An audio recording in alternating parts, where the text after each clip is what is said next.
शांताकारं भुजंगशयनं पद्मनाभं सुरेशं विश्वाधारं गगनसदृशं मेघवर्णं शुभांगं लक्ष्मीकान्तं कमलनयनं योगिभिध्यानगम्यं वंदे विष्णु भवभयहरं सर्वलोकैकनाथं।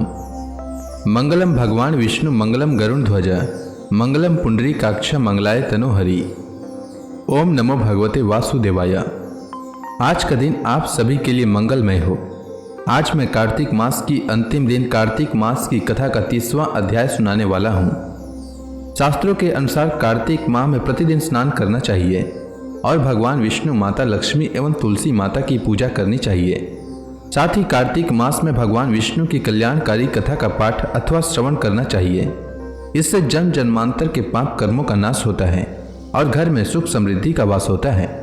तो आइए श्रवण करते हैं कार्तिक मास की कथा का 30वां अध्याय। श्री पराशर जी आगे बोले, अपने अति अद्भुत कर्मों को देखने से वासुदेव और देवकी को विज्ञान उत्पन्न हुआ। देखकर भगवान ने यदुवंशियों को मोहित करने के लिए अपनी वैष्णवी माया का विस्तार किया और बोले, हे माता, हे पिताजी, बलराम जी और मैं बहुत दिनों से कंस के भय से छिपे हुए आपके दर्शनों के लिए उत्कंठित थे। सो आज आपका दर्शन हुआ है। जो समय माता पिता की सेवा किए बिना बीतता है वह असाधु पुरुषों की ही आयु का भाग व्यर्थ जाता है। हे तात, गुरु, देव, ब्राह्मण और माता पिता का पूजन करते रहने से देहधारियों का जीवन सफल हो जाता है। अतः हे तात, कंस के वीर्य और प्रताप से भीत हम परवशों से जो कुछ अपराध हुआ हो वह क्षमा करें। श्री पराशर जी आगे बोले, बलराम और कृष्ण ने इस प्रकार का माता पिता को प्रणाम किया और फिर क्रमशः समस्त यदुवृद्धों का यथा योग्य अभिवादन कर पूर्ववासियों का सम्मान किया। उस समय कंस की पत्नियां और माताएं पृथ्वी पर पड़े हुए मृतक कंस को घेर कर दुख शोक से पूर्ण हो विलाप करने लगी।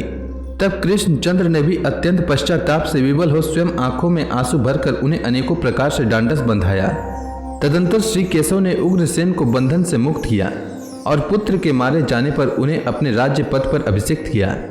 श्री कृष्णचंद्र द्वारा राज्याभिषिक्त होकर यदुश्रेष्ठ उग्रसेन ने अपने पुत्र तथा और भी जो लोग वहां पर मारे गए थे उन सबके अधर्वदेही कर्म किए। अधर्वदेही कर्मों से निवृत्त होकर सिंहासनारूढ़ उग्रसेन से श्रीहरि बोले, हे विभो, हमारे योग्य जो सेवा हो उसके लिए हमें निशंक होकर आज्ञा दीजिए। ययातिका का शाप होने से यद्यपि हमारा वंश राज्य का अधिकारी नहीं है, तथापि इस समय मुझ दास के रहते हुए राजाओं को तो क्या, आप देवताओं को भी आज्ञा दे सकते हैं।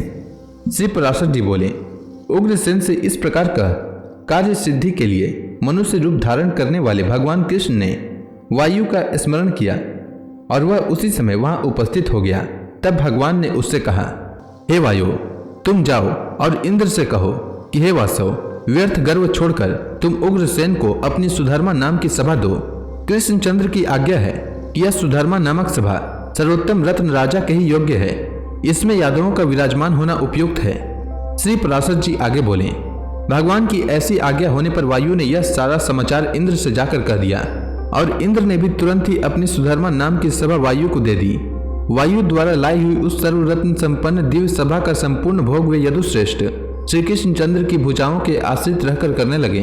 तदंतर समस्त विज्ञानों को जानते हुए और सर्व ज्ञान संपन्न होते हुए भी वीरवर कृष्ण और बलराम गुरु शिष्य संबंध को प्रकाशित करने के लिए उपनयन संस्कार के अनंतर विद्योपार्जन के लिए काशी में उत्पन्न हुए अवंतीपुरवासी सांदीपनी मुनि के यहाँ गए।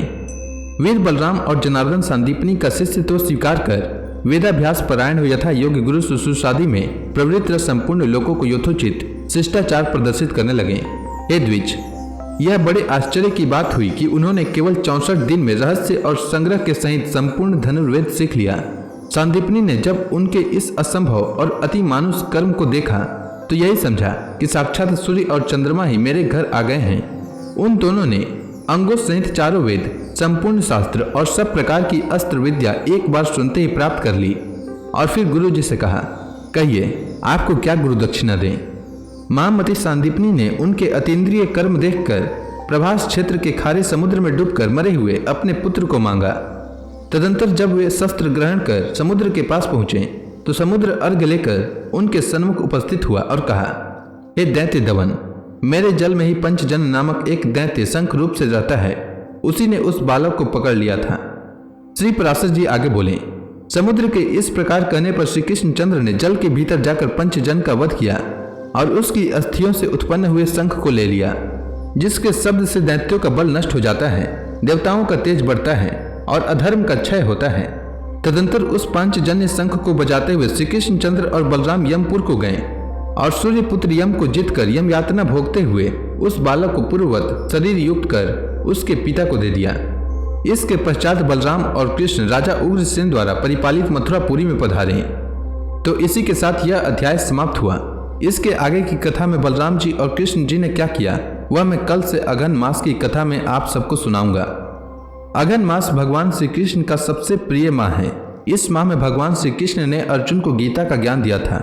यही कारण है कि इस माह में भगवान कृष्ण की कथाओं का श्रवण अवश्य करना चाहिए। वैसे भी सालों भर भगवान की भक्ति में ही जीवन बिताना चाहिए, जिससे घर में सुख समृद्धि आती है और वैकुंठ लोक की भी प्राप्ति होती है। तो प्रेम से बोलिए विष्णु भगवान की जय, श्री कृष्ण भगवान की जय, तुलसी माता की जय, लक्ष्मी माता की जय, समस्त देवी देवताओं की जय।